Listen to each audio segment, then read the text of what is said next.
you almost got scammed on a real estate deal. You got the money back somehow, and then you went and bought like 100 pizzas to give to homeless people, right? 500 pizzas. 500 pizzas to get into homeless people. I saw it was like 3 or 4 trucks. Mr. Ray Rodriguez. So Ray is out of Las Vegas, and he is running a $100,000 a month wholesaling and flipping operation. We've had a couple months where we've done 150,000. Today we're going to be talking about how he actually built that. And Ray's got a different story than most. I'm treating this a lot more like a business and less like a bunch of hustlers that are pounding the phones all day. Welcome to the Zeroed In Podcast. I'm your host, John Lallande, a seasoned real estate investment expert and former Marine recon sniper. This podcast is designed for those seeking effective strategies to increase revenue growth through strategic hiring, leadership, and effective tracking. Our focus here is clear and direct. We provide actionable insights from successful founders and growth experts. Whether you're establishing a new business or aiming to scale an existing one, our episodes offer the essential advice you need for practical business growth. Lock and load, zero in, and get ready to scale.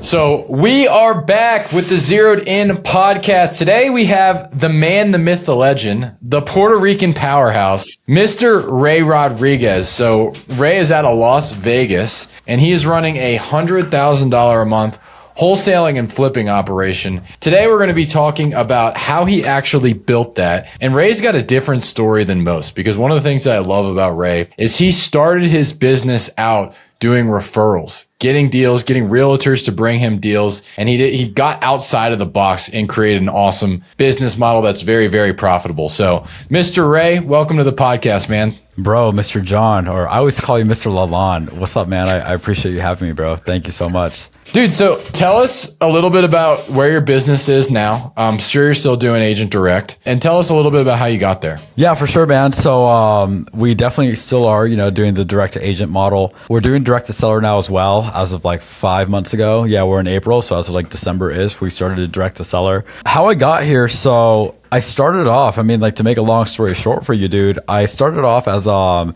social media manager for Ryan Pineda in like 2020, back when I was follower number like 567 or something like that.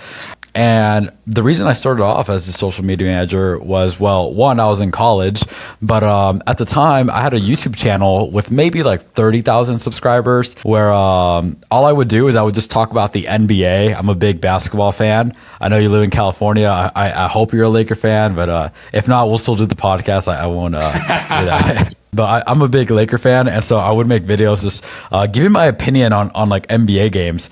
And I didn't know about like real estate or anything like that at the time, but my girlfriend sent me a TikTok from Kong, like, let's go get this Monet guy. And he wasn't like really famous at the time or anything. He definitely had a little bit of a following on TikTok. And at the time, like, TikTok was just kind of starting, to gain a little bit of popularity, at least here in the US. And so she sent me a TikTok. He was talking about like what this wholesaling thing was and how you can make money with no license or any of that stuff. So I started kind of just going down a rabbit hole, watching some of his content, watching a lot of Jerry Norton. And at that time, Pineda made like his 4th video, and it got recommended to me. He was talking about how he's like flipping houses, flipping 100 homes a year out in Las Vegas. And we just had a lot like in common. Like, he's a big sports guy. I'm a big sports guy. We're both in Vegas, and he's a Christian. I'm a Christian. So we just had a good amount of things in common. So I just kind of followed him. And then a few weeks later, I saw he made a post on his Instagram saying that he was looking to hire a social media manager, and that person needs to have like a couple different skills. So one, you need to be in Vegas. I guess that's not a skill, but like that's like a requirement.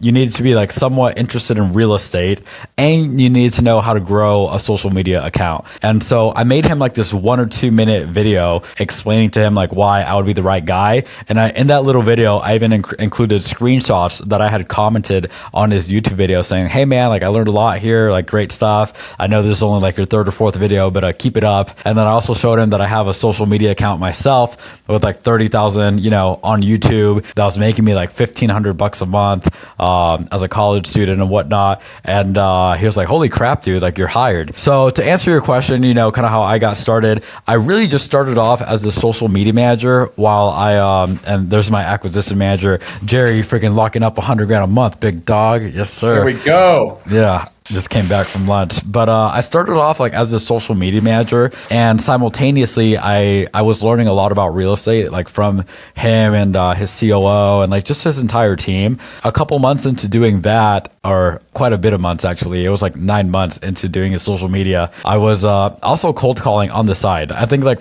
after 3 months of doing social media, I started cold calling on the side as well. So it took me like 9 months in total before I ever got my first deal. Actually, I definitely didn't wait 3 months. I got started like pretty much right away now that I think about it. Yeah. So regardless, it took me like 9 months to get my first deal, and eventually, so I got one deal, and then a little bit afterwards, I got another deal. You know, well, the first one took 9 months, the next one took a couple weeks, and so forth. And eventually, I was just kind of getting like so many deals that they asked me to, or they allowed me to join their real estate team instead of like just doing social media.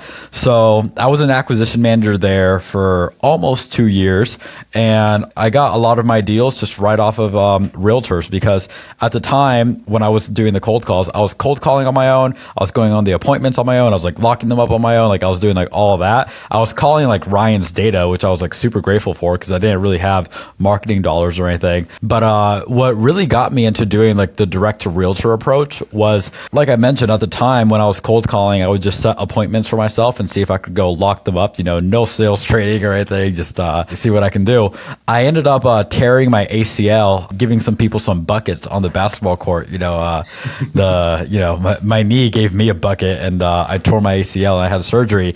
And during that time, I couldn't really go to like sellers' houses or anything. And I was like, man, why don't I just see like what else I can do to get some deals? Because yes, it had taken me like 9 months to get my first one, and well, I guess I did tell you I got my next one shortly after. Pretend I didn't tell you that part just yet. But it took me 9 months to get my first one. And I was like, man, like cold calling sellers is just going to take way too long to get another deal. I don't want to wait another 9 months. So that's kind of when I had the idea to start going on the MLS and just making lowball offers. I was sitting in a wheelchair, you know, couldn't go to sellers' houses. And I just started making lowball offers like the day after my surgery or something. And so a couple weeks afterwards, you know, that's when I officially got my second deal. And so I was like, wow, it took me 9 months to get one deal from cold calling sellers, and it took me like 3 weeks to get my second deal off of just hitting the MLS. And I didn't have to leave my house. I'm like in my wheelchair, you know, I'm going to physical therapy. And that's kind of when I realized, hey, I might be onto something here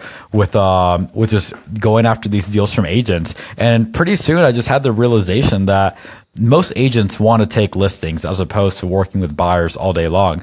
So I'm like, hey, a lot of these agents are, you know, they're going to be cold calling sellers, or they're going to be like networking with them one way or another. If I call a seller, that seller might only own one piece of real estate. But if I call an agent, like an agent who's doing a lot of business, they might know of like 50 people who want to sell their house. So I kind of just got the idea to start going after realtors and being like, hey, do you have anything that might make sense for an investor? And, you know, if you call like a top realtor or something, one conversation with them is basically the same as like 50 conversations with homeowners. And that was just kind of what the thought process was. So that's, you know, when we started getting more deals, that's when I realized like, okay, I'm like kind of onto something here. And a couple months later, I looked at my bank account, I had like 200 grand, and I was like, whoa, like this is like for sure. And how old were you? I was like 21 turning 22. So you're 22 years old with 21 years old with 200 grand in your bank account. Man, there's a lot to unpack here, because we're going to go into how you scaled your business from there. First of all, you know, like I always like to think about, okay, like what made Ray Rodriguez successful? And it all starts with something, right? It all starts with an action. Now, honestly, man, it sounds like God just paired you up with the perfect person, because 100%. Like you had this skill, and then you follow this guy, and he's looking for the exact skill that you have, building, you know, social media, and you've got 30,000 followers on YouTube.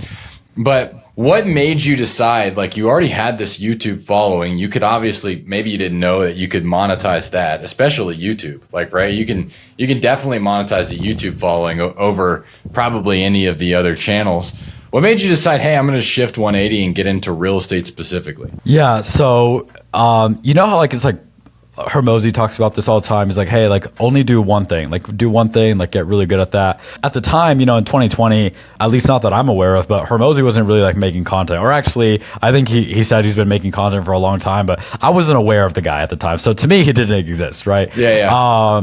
And even though that's like a popular concept now, that was always something that was like on my mind. I was like, nope, I'm only going to do one thing. And for instance, the reason that was like on my mind, and I'll answer your question here in a second, but it was because growing up, I always played basketball. And there were a lot of like dudes that would be like, oh, I play basketball during the basketball season, and then I'm going to play football during the football season. And whenever that would happen, when it came to the basketball season, I would just destroy them, whether we were trying out for the same team or if they were on a different team. Because don't get me wrong, like you definitely learn a lot of skills in football. Like you're gonna get more jacked playing football than you are like shooting a basketball and stuff like that. And a lot of like skills do translate. But if I'm in the gym, like the basketball gym, every single day, working on my handles, working on my shot, working on like this, working on that, and you've been out, like running routes for the last like 5 or 6 months, I'm probably gonna kick your butt. That ended up, granted, it's not like I'm like some like NBA player or anything, but I'm just talking about like at the high school level or something. So,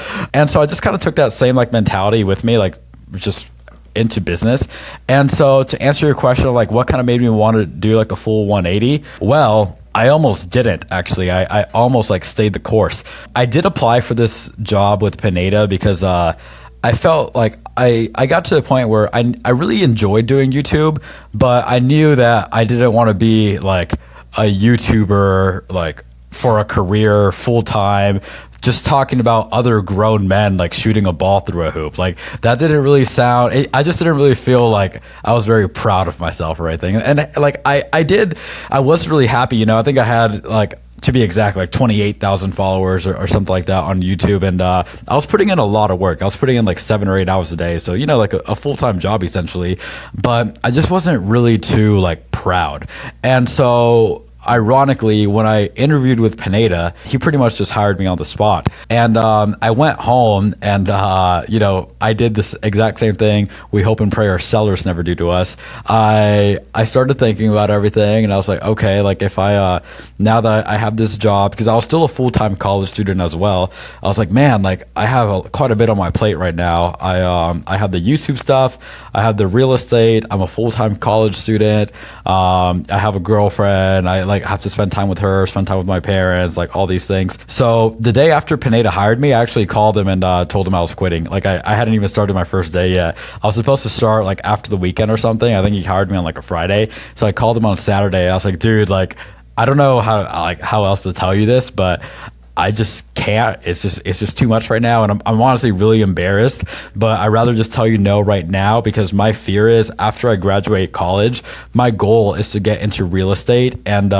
if I'm spreading myself way too thin right now between YouTube, school, and real estate, I'm not going to do a good job for you. And if I come to you after college and like I try working for you, you're not going to be too thrilled with me, because you're going to be like, oh, I hired this guy before and he had like all these other things going on, like he wasn't a good employee, so I'm not going to hire him now. So I would much rather just like not leave a terrible taste in your mouth and just let you know I made a mistake applying, and I can't take this job. And that was actually like my mom's advice, and I thought it was like really, really good advice, which is I agreed, and I made the call. And long story short, Ryan actually ended up closing me on staying. He was like, nah, like we'll do, like, dude's a freaking sales wizard. How did he, so let's talk about this for a second, because I think finding good talent is one thing, and he was able to do it through a social media channel, but getting the good talent to come on your team, selling them, getting them to stay, that's another thing. And obviously you don't want people to stay if they're not happy with what they're doing, right? But like you didn't even give it a shot yet. Right. And so he sold you on coming. What did he say to you? Like how did he do it? Walk me through his process. So, I mean, I don't remember like every little detail, but I remember like what was ultimately agreed upon. So we went from like working in his office, that was like what he originally wanted, to working from home so I could still do like my school and like my YouTube and like all these things. And we also agreed that I would work like part-time, and I think I was part-time my first day, and every day after that was like, it was like 60-hour weeks. Yeah, and easily like 60 hours is probably like a light week, dude. Like it was like 60 to 80.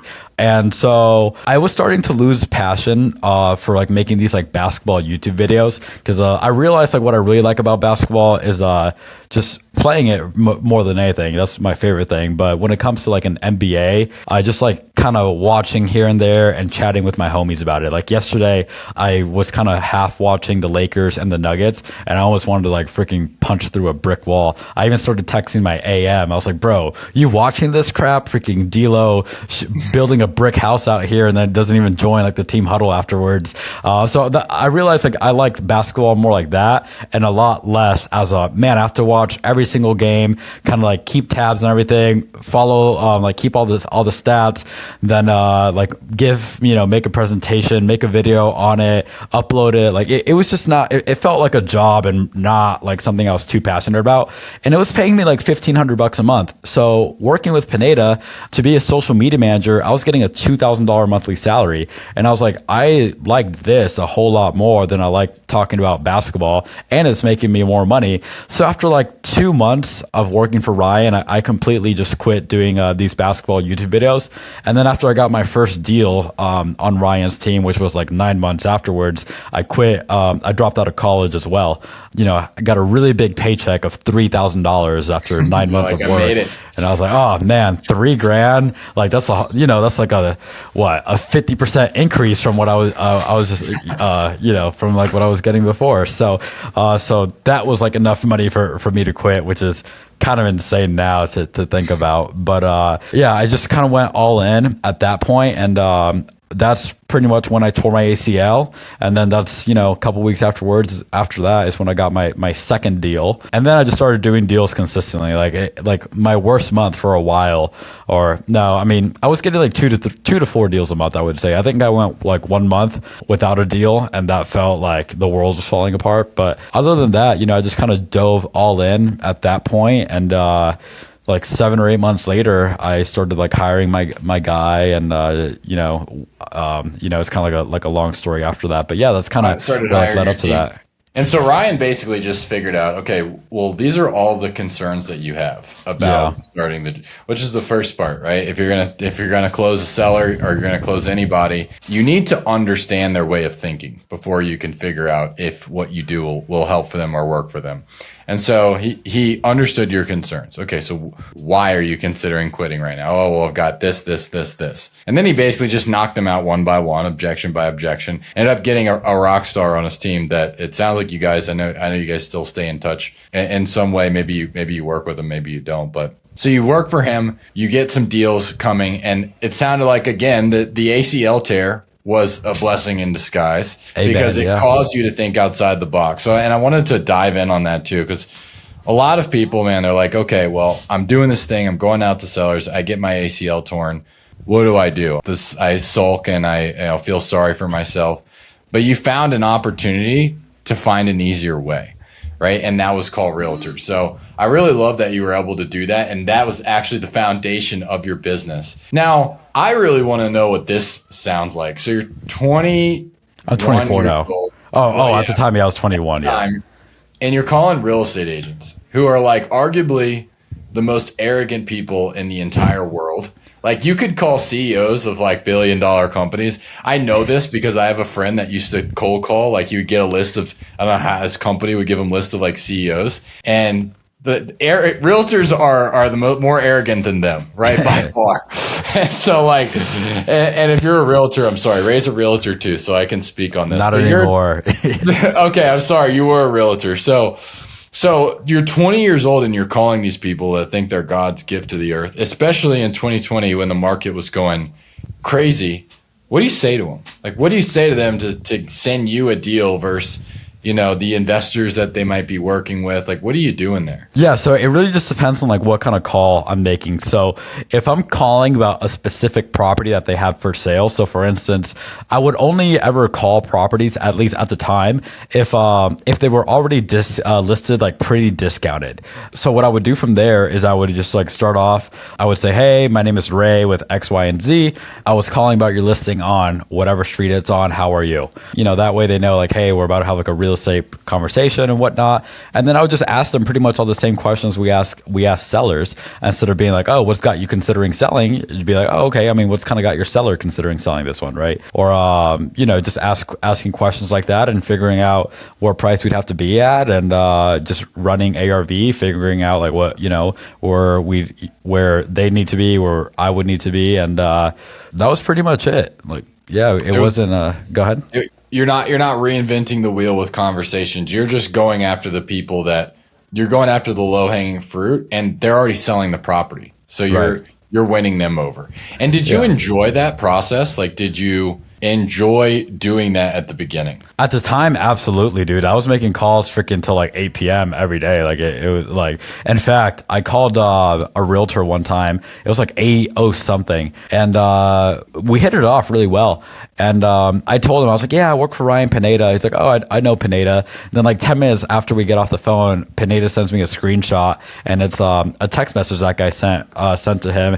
He was like, yo, like you have a stud on your team. He's like out here hustling, like making calls at like 8 p.m. and everything. So yeah, like I enjoyed it, at the time for sure. And so that, that business, from going to your first deal with Ryan and then scaling it, what did that get you? Like, where did that get you as far as revenue and net profit, just calling realtors? Like just that year, or like total? Total. Like what was like maybe your best month just calling realtors, and where were you kind of consistently? Well, my best month, we've had a couple months where we've done 150,000. We haven't, I don't think we've hit like, no, I don't think we've really passed 150 in a month yet. But is that just calling realtors? Oh yeah. Like just calling realtors. So no marketing at all. You're calling realtors and you make $150,000. Yeah, so we've had like 3 months where we made 150,000. Our most recent $150,000 month, it was a mixture of agent deals and from sellers. But I mean, like last summer, we had $150,000 month, and at the time we weren't doing any direct to seller marketing. So yeah, like we've had over 6-figure months just off of calling realtors for sure. And then take home on that, right? Like net profit, because you're not, I mean, there's no like marketing. 70% of that. Yeah. It's like, so it's just commissions. It's just like commissions, yeah. And then like your office, your overhead. So you're making 70%. So this is what's crazy to me about your story is that I know some guys that are doing, millions a year, and they're doing it mostly through realtor connections, but they took him years to build that. You built a business where you could put, $100,000 in your pocket, not revenue, but in your pocket after all said and done, by calling realtors at 24 years old, right? That's insane to me. So, like, I'll tell you this. I mean, just realtors, like relationships in general, mainly realtors, but like wholesalers. There's not like a ton of like wholesalers like in Vegas that are, there's maybe like a handful of wholesalers out here. But just building relationships with people, whether it be like realtors or wholesalers. So, for instance, last summer I took my entire team on a cruise, and we're just chilling on a cruise, doing like what people do on cruises and whatnot.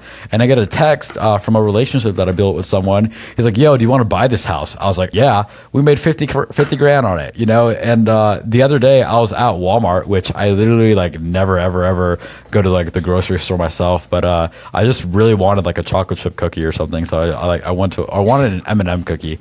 Don't tell my trainer I'm eating that crap, but I have a trainer now. So I was there, and this agent texted me. She's like, "Yo, do you want this house?" And I was like, "Yeah." Wholesaled it and made 15 grand. And like, what did that really cost me? It did nothing. Just building relationships with people. The cost of the cookie.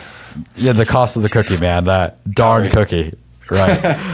And I even tell my team that as well. I'm like, hey, yo, like, if you generate the lead, I'm going to pay you more than just for locking it up. Because I'd rather give that money to my team anyway than spending it, on a stupid Google campaign or something. So, Right. So yeah, like I think my team is all pretty incentivized. Like they're incentivized in many different ways, like financially or, like stuff like that.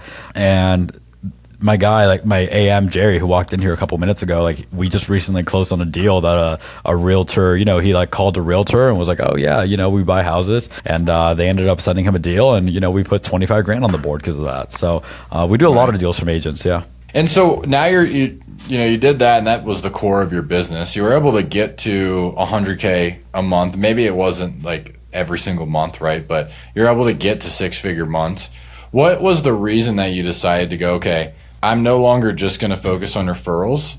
I'm going to start doing inbound. And if somebody else is like in that position, because I would always recommend, if you're starting out any business and you can do it with referrals first, do that, right? Any business that you can start out. I've done multiple, and everyone that I've started out with referrals, it's just less stress. It's more profit, right? You don't have that pinch on you all the time. Like you've got a 30K marketing budget. So what made you decide to go into direct to seller, start running some ads?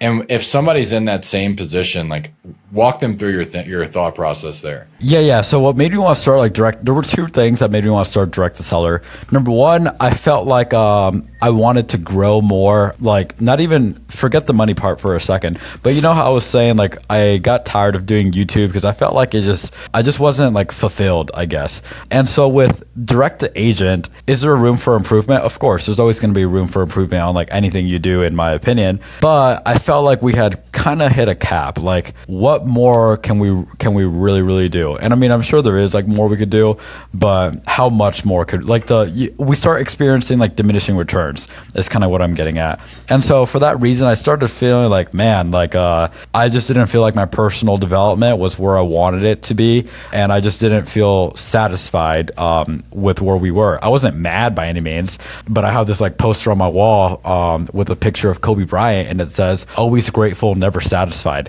And I was grateful, but I wasn't satisfied with like what we were doing. So that was like reason number one. And then reason number two is about money. I was like, man, like I want to make more money.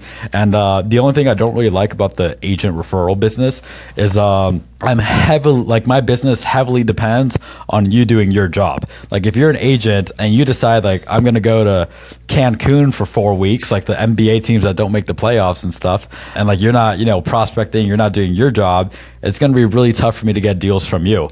And a part of me a big part of me didn't really love that. So I was like, okay, I want to make more money, and I also don't want to feel like I'm stuck somewhere, because I felt super stuck only getting deals from agents.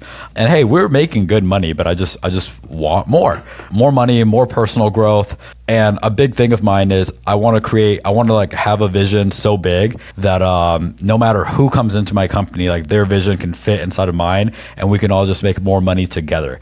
So to answer your question, like what made me want to start adding direct to seller to my business, I guess I just wasn't satisfied with like what grateful, absolutely, but I just wasn't satisfied with what we were doing. And I think you brought up a really good point. And I've noticed this from especially business where your referral sources multiply. And so like what I mean by that is if you are a word of mouth business, like for example, you're selling some sort of service, right? You're starting a business, you're selling some sort of service, your word of mouth, and this one person tells this person that tells this person that tells this person, like that can be pretty consistent, right? Like, so you're getting a lot of client referrals. But in a business like what you were talking about with realtor referrals, it's similar to when I was doing mortgages.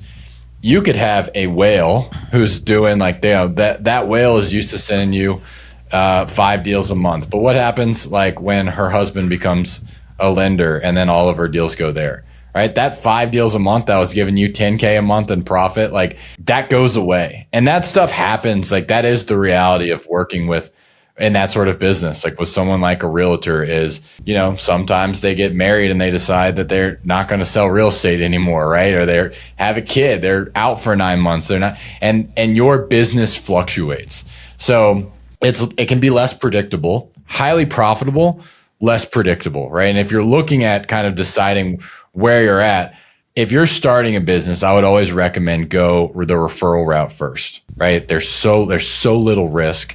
You'll focus way more on your product being good, which is a huge thing that wholesalers mess up that do direct to seller marketing. And so like that this guy, as long as he doesn't find my Google page and leave me a bad review, if this guy doesn't have a good experience, who cares? But when you have a realtor that sends you a deal for the first time, you're like, man, I need to close this. I need to wow this realtor, because if I wow this realtor, they are going to give me more referrals. And then if you can bring that level, I guess, of care, right? That level of care into your direct to seller business or into your business where you are doing marketing and you've got your product really dialed, your business actually scales faster because you've got all of the back end dialed and ready for a well-oiled machine.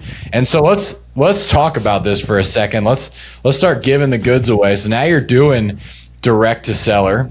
What does that look like for you? What's changed in your business? What have you guys had to pivot to be able to start facilitating direct to sellers? Yeah, I think the biggest change now is I'm treating this a lot more like a business and less like a bunch of hustlers that are pounding the phones all day. Because I remember like around this time last year, they're like, all right, we need more deals, and obviously we all want more deals, but all we could really do, okay, let's go cold call more agents, let's go text more realtors and whatnot, right? Now, like the biggest change is, I am super dialed in. I could tell you like average cost per lead for like PPC, PPL, like campaign. I could tell you like whatever. So I would say that's probably been the biggest change. And to what you were saying, I definitely make sure we do our best to treat everyone like above and beyond.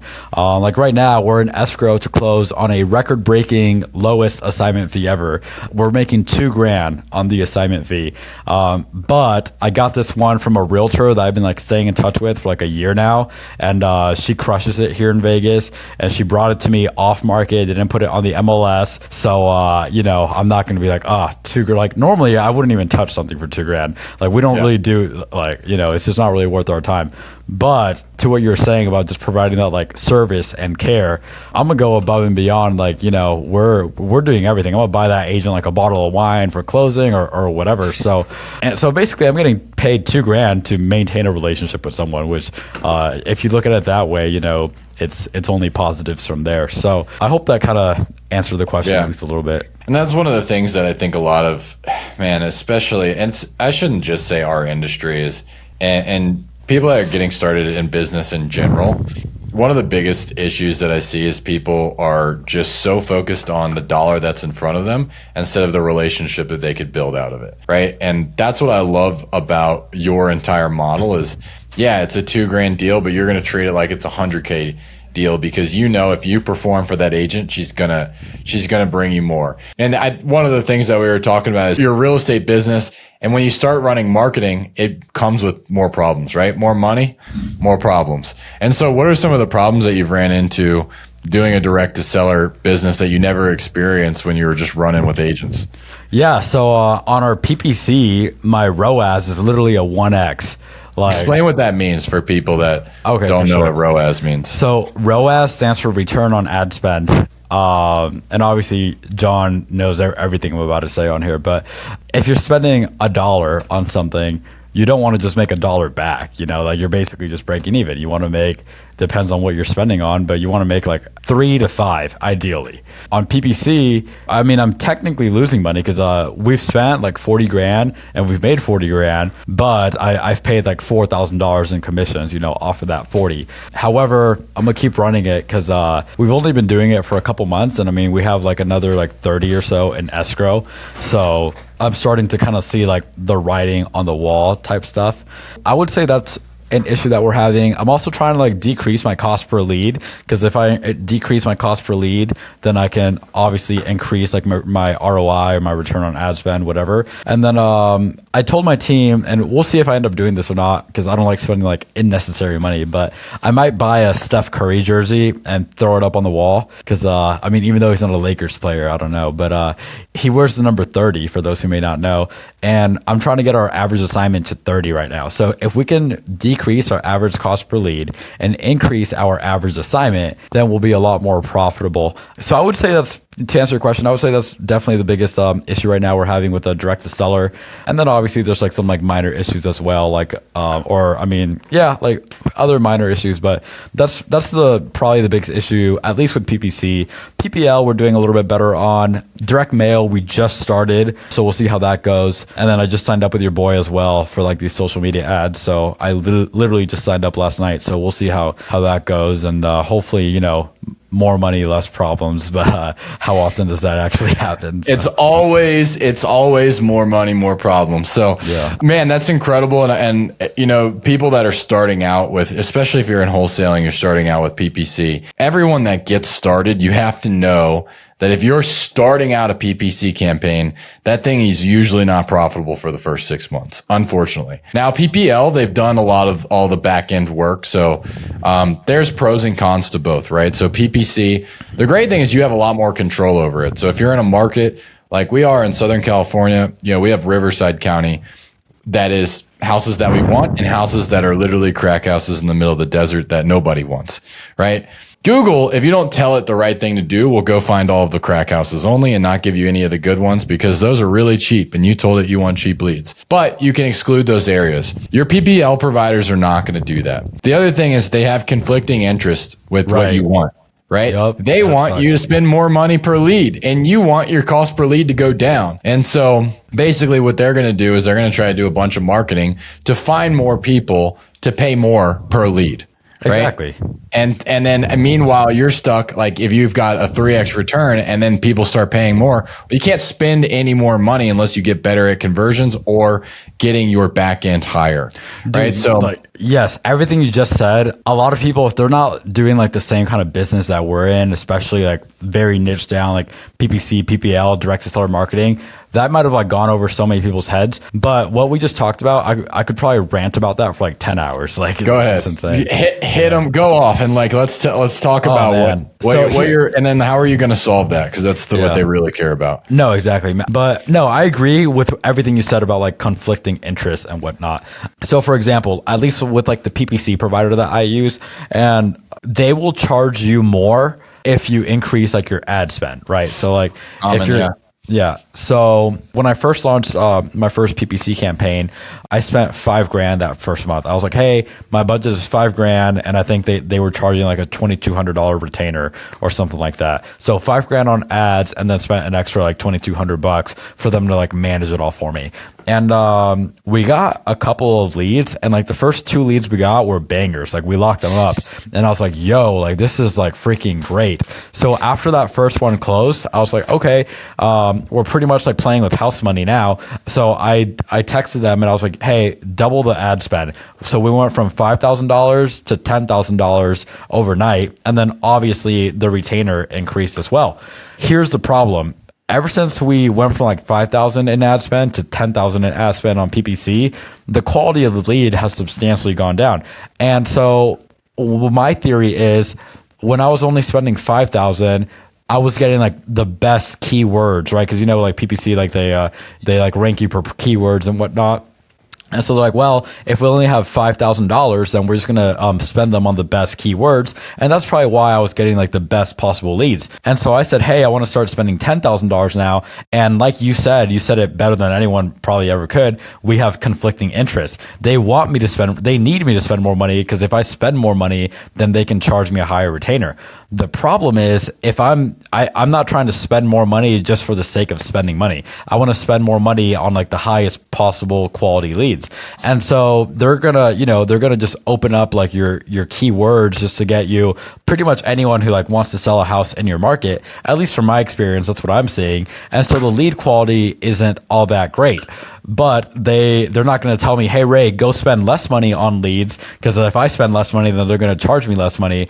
So yeah, I definitely do think that there's a conflicting interest with how like PPC is set up when you're having a third party doing it for you. Because if I think a much better way would be, I'm like, hey, I'm willing to spend $10,000, but only if it's on like certain keywords here. If not, then it might not really be a good good use of money. I don't know if I did a really good job explaining that at all. It is, and so to kind of recap, like what Ray is talking about, like when you are scaling your ads, I had a really difficult time understanding this when I got into paid advertising, as I was like, oh well, the more I spend, the more data I'll have, so I'll be able to start getting my cost per lead cheaper and cheaper and cheaper because I'll have more data. But that's not the case, because there's only so many people that are searching like need to sell my house fast today for cash, right, in Google, right? And so you do, as you scale, you start having to either spend more money like to get the same lead, or you run out of reach, right? The people that you're targeting, there's going to be less people. Now you can mitigate that by going into other markets, by going into a bigger market. Like luckily where we're at in Southern California, I mean, there are people in our market that are spending $1 million a month. We have a really long way to go before we end up actually tapping out. And then nationwide, I mean, you've got guys spending much more than that are doing, $12 million a month. There's big companies out there doing huge numbers. But one of the things that it doesn't really make sense when you have to do it when you're getting started, but when you start to scale, there becomes a point, all of these PPL providers, they want you to spend more money, right? But when you start out, you can't afford to go pay a social media marketer, $4,000, $6,000, $8,000 a month to come do your marketing for you. You have to start out with the PPL. And then as your budget gets bigger, that margin that they're making, because these PPL providers typically want to make 40% margin or so, 40, 50%, they're selling you a lead for 100 that they're getting for 50. Right. So as you spend more, eventually it does make sense to actually take that in-house and start running your own ads. And we've crossed that point. And when we did, things started getting a lot better, as long as you're doing, the same exact channels that they're doing. Just look at what they're doing. It's not really hard to copy what they're doing. You can find their landing pages, start searching "sell my house," and you'll start getting a bunch of Google ads and YouTube ads and everything like that. And you can just copy them. So, man, I really appreciate you talking about some of the vulnerability that your experience with search, and some of the struggles that you're dealing with, and how you're actually going to solve them, because not everybody likes to pretend that their business is perfect. No, and like another thing, that was just like my PPC or like my search, even PPL that you brought up as well. Something that I very similar to what you said, conflicting interests. So what is the goal of the PPL company? They want to make as much money as they can, and that's perfectly fine. Every company wants to make as much money as they can. I'm not mad at that. Here's the thing though, us as the consumers, let's say for instance, they have 50 people in a given market looking for leads. They have all these customers that they feel like obligated that they have to fulfill. And like you brought up a couple minutes ago, there's only so many people in like a given city looking to sell their house fast. And so because they need to like sell leads because they want to make more money, and they also have like customers they got to fulfill, they're going to start just sending you crappier leads because it's at least it's a lead. So they're like, for instance, I mean, you know them and I know them, but there's PPL companies that are selling you leads, and really these leads, they're like email leads. They just email blasted a crap ton of people. And I'm like, bro, I'm not happy paying $400 to $500 for a PPL lead that you just email blasted people. That's not a very qualified lead. But from their perspective, it's like they're a company, they're trying to sell as many leads as possible, just like us. We're trying to sell as many contracts as possible to flippers. We're trying to make as much money as we can, but we want high quality leads. We don't want to pay $300 to $500 for like some crappy quality lead. So it just kind of goes back to like conflicting interests and whatnot. So yeah, I agree with everything you're saying, but that's and we're making money on PPL, but as it's become more popular, I've definitely seen like the lead quality going down. Yeah, and it has been going down more and more as you see more of like the guru guys that you were talking about in the beginning, your Brent Daniels and all those guys that are talking about. If you watch any of their YouTube stuff, they'll usually say, okay, you can't cold call, you can't text anymore, you've got to go do PPL. And I mean, I'm sure like in, the next 6 months, there's going to be this new like hot thing that no one else is doing, or now texting is back, now cold calling is back. It's important to understand that by the time that the gurus are starting to talk about it,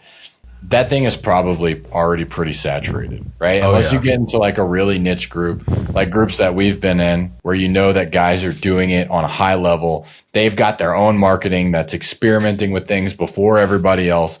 That's usually the best way to set yourself up for success. So, man, last topic I want to talk about. One of the things that I love about one of your stories is you almost got scammed on a real estate deal. You got the money back somehow. The HOA like gave you the money back. And then you went and bought like 100 pizzas to give to homeless people, right? 500 pizzas. 500 pizzas to get into homeless people. I saw it was like 3 or 4 trucks. So let's talk about the fulfillment aspect, man. Like a lot of people that are in any business, not just wholesaling. I mean, it's tough because when you've got down markets like we're in right now, it becomes more and more difficult to stay in business, much less like, beat out all the competition. So how are you managing that with your personal life? It sounds like you're still taking your team on vacations. Do you have any tips for anybody? Yeah, so believe it or not, and my intention with what I'm about to say isn't to sound like some arrogant prick or anything. The other day I went, so this week actually, I've gone on like 3 lunch meetings, which normally I go on like a lunch meeting a month. This is like really out of the norm for me. And the first 2 that I went on, they were with realtors, and they're like, yeah, like the market's like kind of down right now. It's like, or no, they were like, oh, like how are you guys like dealing with like the market being like kind of slow right now? And in my mind, like I didn't say this to their face, not, seem like a jerk or anything, but I was like, I didn't even know the market was down. Like we're freaking crushing it. We're putting up $100,000 every single month. Like I'm like, market's down. Like last year we weren't averaging no $100,000 a month. Right now, like we're right around that. So I'm not really doing anything different. Like I'm not like feeling like I'm like struggling to get by or nothing. On the contrary, and I'm so blessed, and like I'm so thankful to God and just for everyone in my life. But to answer your question of like how I'm kind of like dealing with it and whatnot, on the contrary, bro, like I'm having a blast. And I mean more like around the side of like running a business. You've got your personal life, you've got employees, like maybe you're just having fun with it. It sounds like you are, right? Like how are you having so much fun with your business where you're keeping everybody engaged, talking basketball with your AMs? Talk about building that culture. Yeah, sure. We can for sure talk about the culture. I think, to be honest with you, I kind of got lucky with like the people that are brought on. So we're all like the exact same age, like, we're all 24. And for instance, like my admin, Isabella, I've known her since we were like 11. We went to middle school together, and I used to do a very good job like copying her homework and stuff like that. And so like I've known her forever. Appreciate that again. And then like my AM, Jerry, he's the first person that I ever hired. And it's coming up on 2 years now. Like I'm really grateful. But we went to high school together as well. And I think culture comes a lot from like core values, and I think we all share the same core values. So culture hasn't never really been like a problem. I had another guy on the team who I ended up like firing him like 2 days before his 1-year anniversary because shout out to my admin, but she gave me like this idea, and because of her idea, I ended up catching him falsifying his KPIs, and that made me want, like, I already kind of had a feeling there was like something going on, but I couldn't point my finger on like what it was. Like I was like, man, like there's like something just kind of felt off, and I just kept asking him like questions, and I just couldn't really point my finger on as to what it was. But I was like telling her a story of like something that happened, and she was like, if he's willing to like do that's kind of grimy, then he's probably like lying about his KPIs. And I was like, nah, he can't be. I ended up doing some research, and she was right. But yeah, so besides that, like culture has. I'm curious. Go ahead. How did you find out he was lying about KPIs? How did I find out he was lying about KPIs? Okay, great. So as you know, or like as we've talked about the majority of this podcast, right? Like we get a ton of our deals from like free sources like Realtors and stuff like that. And for the last couple of months, like pretty much since like the end of last year, and we're towards the end of April right now, he just hadn't really been like bringing in like any deals. And I was looking at the KPIs, and because like I've been tracking KPIs for years now, and I'm like, the KPIs show that if we're making this many phone calls to realtors and we're connecting with this many realtors, we should be getting like twice as many deals like from this particular department than what we're actually getting. And I'm like, man, like I can't fire this guy because he's doing exactly what I'm asking him to do. He's making his cold calls, he's sending his text messages, he's like sending his emails. Like why on earth are we not getting deals? And like I'm listening to his calls. He sounds fine. I'm like reviewing his calls. He's in the office, like he's putting in the work. I can't like figure out what the problem is. And to answer your question, I believe that what you asked specifically was like how we found out he was like lying about the KPIs, right? So yeah, so I started like tweaking a bunch of different things, trying to see like, okay, could it be like even the dumbest things, like the smallest like variables, I started tweaking them just to see if it could be that. And like you brought up earlier that I'm taking my team on a cruise, obviously I'm paying for that, right? Like I paid for it last year, and I'm gonna pay for it again this year. One day, like my admin wasn't in the office, and he told the guys, he told me and my AM, he was like, yo guys, like guess what? And I was like, what's up? And he was like, yeah, I told my girlfriend, he was like bragging about this. He was like, I told my girlfriend that I paid for her and I to go on the cruise so that she would buy our plane tickets, so that I'm basically getting like the full trip for free. And he was like for sure bragging about that. And I kind of sat there like, okay, you're basically like asking me to just kind of go along with your lie, so like your girlfriend doesn't find out that I actually paid for it. So basically like you want to take credit for something that I paid for. And I just kind of like, well, I was like, whatever. Like I was busy. I'm like, bro, I'm like closing deals right now, like whatever. And I was like, hey, my girlfriend and I were like hanging out with my admin like over the weekend one day, and I can't remember how, but it got brought up. And out of nowhere, my admin's like, yo, like as a girl, can I give you my opinion? I was like, yeah, sure, for sure. And she's like, if he's willing to lie to his girl about that, then the problem, like why we're not getting deals from like that department, is because he's lying about his KPIs.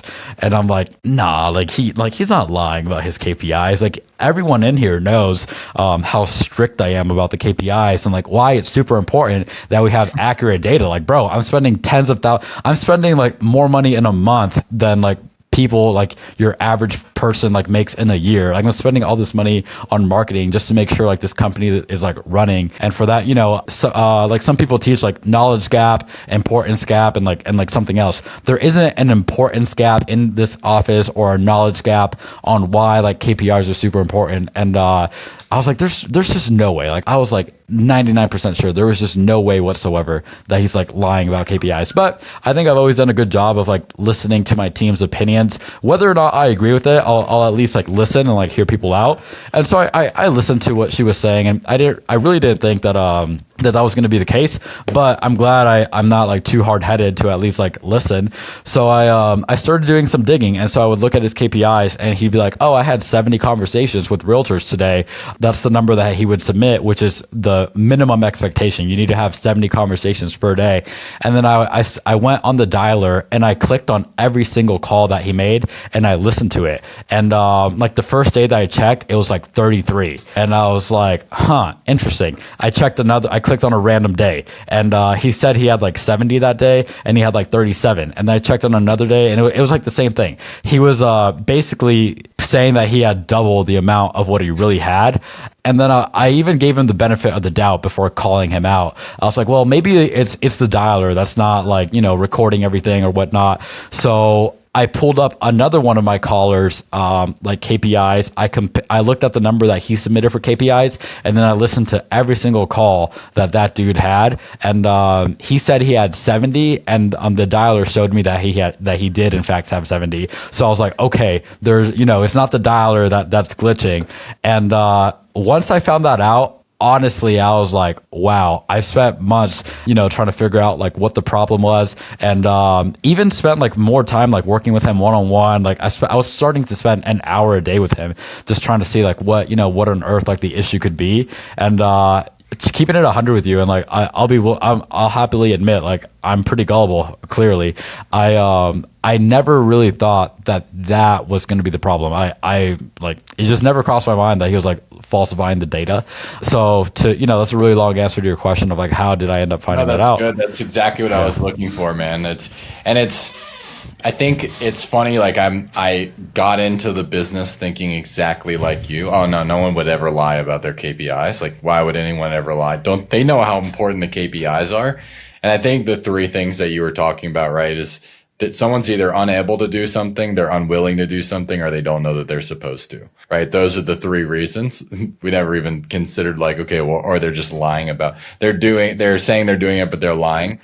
But I was the same way. No one would lie about their KPIs until it happened to me like over and over and over. And then, man, at this point, like what I've learned is the best thing you can do is just only measure the data that no one can lie about, right? So like you'd be surprised how creative people can get. I've heard stories from Ren. But even like talk time, he's like, we measure talk time. It's in the CRM and people will call their cell phone and just leave it going, like that, go out the extra mile just to lie. So yeah, it is important to measure, like hopefully if you guys take anything away from this, measure the data that's trackable, that's easily trackable, right? So if you're measuring if conversations and they have to manually input them at the end of the day, do you have a platform, a CRM, a database where you can go in and confirm that easily, right? Without having to click and listen, right? Which is a huge reason. Like we just switched over to Salesforce, right? Enterprise level software where everything is trackable for that reason. Because I want to see talk time. I want to be able to do filters. And the quicker that you can get to the problem, the quicker that you can solve it, and ideally not have to, spend like months and months. And I've certainly been there too, where the problem wasn't the actual problem. It was someone lying. So yeah, man, that's really great. Yeah. And to be honest with you, like when I first started hiring people, I had a slight concern that, I understand like how employees are and like just how people are in general. So I was slightly concerned that, someone might like lie about like their KPIs or whatnot. And so for Ren, a mutual coach of ours, he brought that up. He was like, with like an AM, for example, if you, they might like start like making the notes look a certain way to justify why they didn't lock up a deal because they don't want you to think that they're like bad at closing or whatnot. So when I made my current AM, when I made him my AM, because he didn't start off as an AM, he was a cold caller, then he was a lead manager, and now he's an AM. I told him, I was like, bro, if you ever feel like you're not able to close a deal, I would much rather you let me know that. I'm going to lock them up and I'm still going to pay you your full amount because I just want to make sure, like, I mean, a couple different things, but I don't want them to start like falsifying like notes to make it seem like the seller or the agent wasn't like as motivated as like they really are. Cause then like I'm going to get on his butt about like, why didn't we lock this up? And so there's been maybe 3 times or so in the last year where he's like, dog, like, I don't know what to do. And, he's like handing me the phone. I've just like locked them up and, I tell him I'm still going to pay you your full amount under one condition. And the condition is you have to be able to explain to me what you learned from like listening to me on that phone call. Cause, if you learn something, then like I'm happy with it. So, and that was like what my thought process was when I started, cause I didn't want people like lying about their numbers, but, whoops, happened anyway. So, after that happened, I ended up like changing some things and whatnot. And, I'm sure I'm going to fall on my face again, like later at some point. Like, it's just part of business. Like, dude, like I eat crap all the time. It's just part of being a business owner, but lesson learned there. And, it is what it is, dude. Like it just at this point, it is what it is. And to be honest, like the whole team is just better and happier now that I'm gonna just straight up say like got rid of the cancer. Like it is what it is. So I love that, man. I've done the same thing in my business lately, and I feel better. Not only does the team feel better, but when you get rid of those like low hanging fruit, man, you just like you show up to work with so much more energy. And it sounds like everybody's always like these high level CEOs. You watch like Steve Jobs interviews and they always talk about the people, but man, that stuff never goes. It is the fundamentals of business, having the right people, having A players. It's not like some corny thing that you just hear from Steve Jobs. It's like, it is real, and it's real for so many more reasons just than they will work hard and build your business. Like it gives you an energy too that allows you to pour back in your business and be excited to show up for your team instead of having to feel like you're pulling everybody. And, I've been in both, and I know you have too. And man, the being able to just show up energized, having people energize you back, it's just so much better. So, man, this has been incredible. Now, I know you're on social media right now, and I know you're also partnering with people in Vegas. So if people want to reach out to you, people want to learn more about you, where can they find more about Puerto Rico Ray Rodriguez? Oh yeah, if anyone wants to talk about Puerto Rico, we can always talk about Puerto Rico. You know what? Viva PR puñeta. We can always talk about Puerto Rico. But if anyone wants to chat, send me a DM at Ray R Rodriguez _. If you want to do a deal, on Instagram. Okay. Slide in the DMs, and we can do some deals. We do deals off of like social media pretty often. So I think last year we averaged like 10 grand a month just off of Instagram, which is pretty cool. Just organic, just people like follow and they're like, oh yeah, we can do a deal. Go ahead. Do they have to be in Vegas, or do you guys do partner everywhere? I mean, 99% of our deals are in Vegas for sure. Have we done deals outside of Vegas? Yes, but not really. Like, for instance, someone brought me a deal once in like Texas, and all I did was just shoot it out to like one of my buddies in a coaching program who's in Texas, and he bought it. And stuff like that has happened like 4 times.